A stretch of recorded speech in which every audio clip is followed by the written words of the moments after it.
প্রধানমন্ত্রীর দেখানো সবকা সাথ সবকা বিকাশের দিশায় সঠিক রাস্তায় এগিয়ে চলেছে বর্তমান রাজ্য সরকার, যার প্রমাণ মাথাপিছু গড়ায় উত্তর পূর্বাঞ্চলের রাজ্যগুলির মধ্যে দ্বিতীয় স্থানে উঠে এসেছে ত্রিপুরা।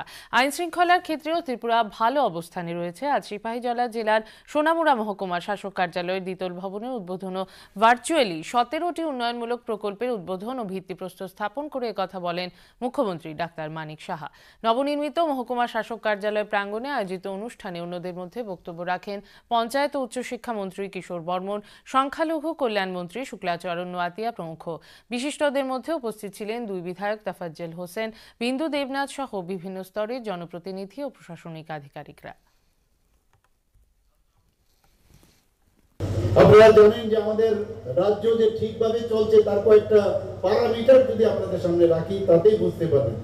আজকে নর্থ ইস্টার্ন জোনের মধ্যে জিএসডিপির ক্ষেত্রে যদি আমি দেখি, আমি সব জায়গায় কথা বলবো, আমাদের এই রাজ্যে প্রথম মহিলা বিশ্ববিদ্যালয় স্থাপন হতে চলেছে এবং আমাদের এই রাজ্যে প্রথম টেকনিক্যাল বিশ্ববিদ্যালয় স্থাপন হতে চলেছে। সংখ্যালঘু দপ্তর ত্রিপুরার ইতিহাসে এই বর্তমান অর্থবর্ষে প্রায় আমরা 1,20,00,000 টাকা ওয়াকফ বোর্ড সম্পত্তি রক্ষণাবেক্ষণ এবং উন্নয়ন করার জন্য সেটা আমরা বাজেট রাখা হয়েছে।